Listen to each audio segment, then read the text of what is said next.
Okay, hello everyone, it's me again.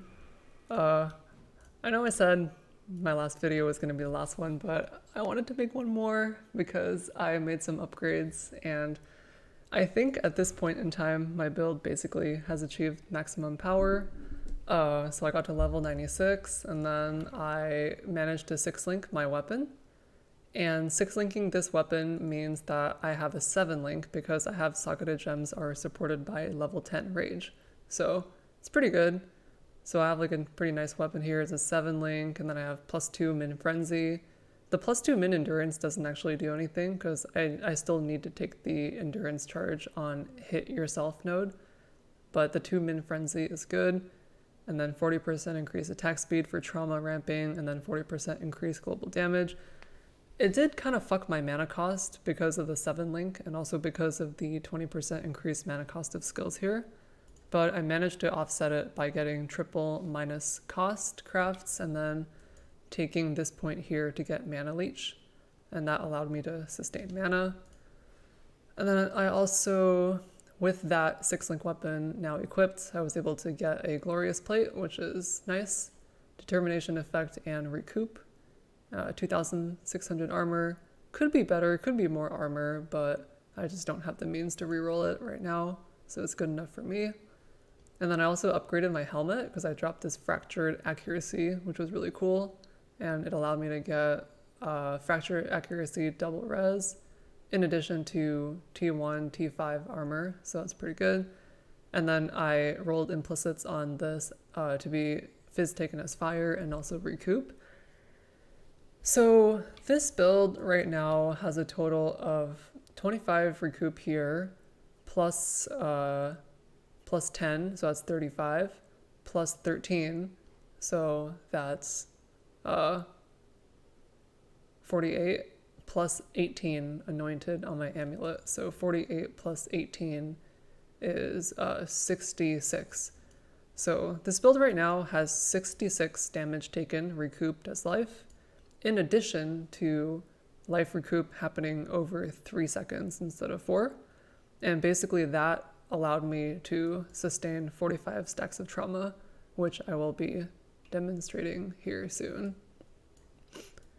So yeah, I finally fixed that issue. Also, another thing that is kind of big is there's apparently some big news on Reddit where Juggernaut's unbreakable Ascendancy node is not working correctly, which is basically this. So this is supposed to double your body armor, but apparently it only gives 100% increased rather than double. I think it's because they introduced new masteries like 100% increased armor from equipped boots and gloves. And so they probably changed the code to do 100% increased rather than double. So if you see here, I have 75k armor while stationary right now. If I unspec Unbreakable, it's only 71, right? So basically taking Unbreakable right now only gave me 4,000 armor, which is so bad, right?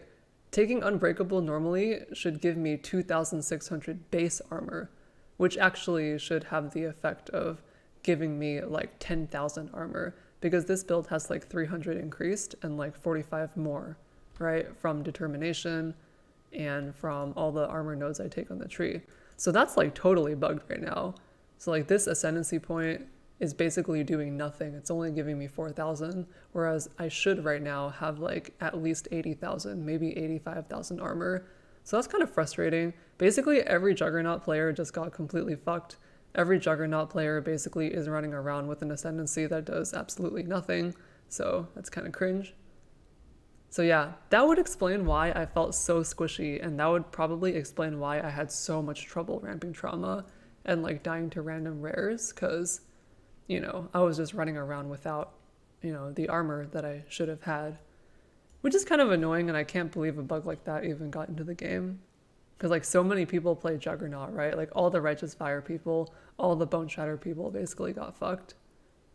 But yeah, hopefully they fix that soon, and then I'll be able to like spec out of some of my recoup and get some more damage. Because I am currently having to spec a lot into sustain to compensate for that lack of armor, which is annoying. But yeah, other than that, the build's basically at max power. I got amulet with armor, pretty good helmet and body and weapon. And then my rings are just here to help me cap my res. And then I got accuracy, attack speed on this. It's a good belt. And then I also rolled 7% increased life regen on my boot, which has helped out. So in this video, I guess I just wanted to demonstrate like the end game potential of this build. I'm gonna run a Uber Elder set, and then I'll run a Formed, so you can see what it plays like in this. This is what I would consider to be like SSF endgame, right? Like I'm never gonna get better than this in SSF. So yeah, I'm just gonna demonstrate right now. We'll run the Formed first, because this is easier. This is just a 68 quant Formed. Oh yeah, let me grab a life flask here, because I don't need quartz. And then, oh yeah, and I'll also spec out of destroy, because I don't need destroy for single target damage, so get rid of that.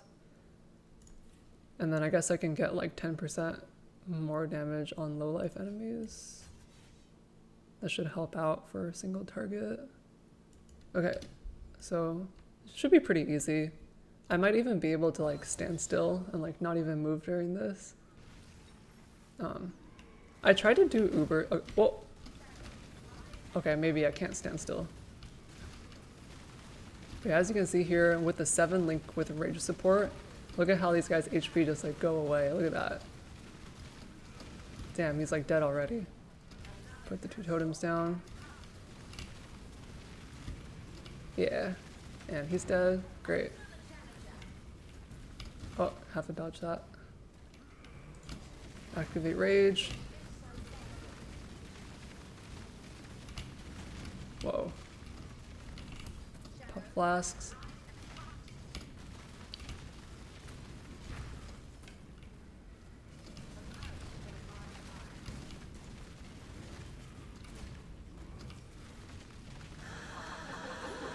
Please excuse the loot filter, I'm so sorry. As you can see, pretty easy stuff. I'm not sure why I almost died initially. That was kind of weird. But yeah, the damage is pretty good. You know, of course, having a 7 link with a weapon like this really does help. You know, gotta love the little bit of power creep. Although, in theory, I should have, again, like 5 to 10,000 more armor because of the Ascendancy bug, which is kind of annoying. But yeah, whatever. Yeah, so that's that. Wait, why am I taking that? Okay, so that's the Formed, not too hard. And then I'll try to run a Uber Elder as well, so you can see how that looks. I have too much shit in here. Okay. So I am gonna Maven spec it. I don't even know if this does anything, but like, why not? I'm not scared of Uber Elder. I should probably invest more into max res for this. I might die a couple times here because I'm not very mechanically good. I would definitely say like my main strength as a player is like crafting gear and doing like SSF progression. That's probably what I'm the best at in this game. But like mechanically, I'm obviously not very good. I tried to do Uber Eater like yesterday and I died twice. I don't know, just the damage and defense was not there. Like a build like this right now, I mean if I was Karn or Ben, I could probably have done it, but I just kept dying to random stuff, which is annoying. But anyway, Uber Elder. Gotta place the totems. Okay. Shaper is vulnerable first. Whoa. So the strategy for this is basically just run around Shaper, because Shaper is the one who is dangerous. Elder doesn't really do anything to you because you have a lot of armor, but Shaper is the one that can beam you and ball you from off screen. So you gotta always look at where he is and run around him like this. That is on this build. Depending on your build, different one may be dangerous. But for a Juggernaut, Shaper is dangerous, Elder is not. Just keep running around Shaper. In my mind, I'm keeping track of where he is. He's in the bottom right. Okay, it's vulnerable now. Okay, let's keep running around the edge to not get off screen. As you can see, the damage is pretty nice. Okay. Okay, so now he's in the top left. Whoa. Oh, I bricked my arena a little bit, but it's fine.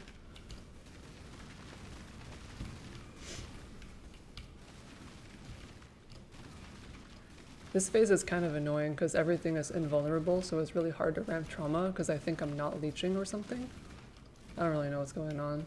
Whenever the enemies get like invulnerable, for some reason it makes my regen really bad. I don't really know why though. Okay. Now he's in the upper right. Dodge that.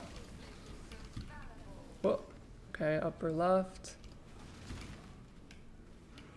Whenever I'm just like walking around, I'm just placing totems. I think he's, okay, now he's in the upper right. As long as you run circles around Shaper, you should basically never die. Or just like memorize his location. Okay. And if you don't know where he is, just run around the outside edge. That way he'll never hit you. And the good thing about playing Boneshatter is you can auto-target the stuff because you have strike skills target additional enemy. So you can just like run around and just attack and it'll auto-kill all the portals and the random shit. Alright, Shaper's dead. And Elder's dead. Pretty easy.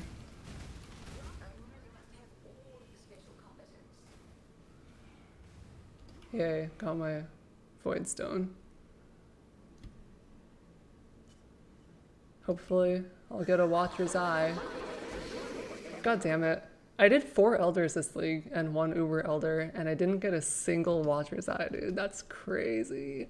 It should just be an auto drop. Like, would the game really be worse if, like, everybody, like, every single Elder kill dropped a Watcher's Eye? Just, like, let people have it. Like, what's the big deal? Damn. Sorry, I'm just a bit salty. But damn, Sag, no Watcher's Eye. So yeah, that's basically the build. I think this is going to be my last video for this particular build because I don't think I can increase the power level anymore. Like, my weapon's basically as good as I would like it to be in SSF. And, you know, other than them fixing the broken Unbreakable Ascendancy node, this is basically as good as it's going to get. Let me put in, oh, I also got a Death's Rush, which is really good for mapping, but I don't have the res to use it right now, which is whatever. But yeah, Death's Rush is really good with Boneshatter. The adrenaline just makes mapping feel really good. Wait, what did I do here? I took off this one. Yeah. Okay, so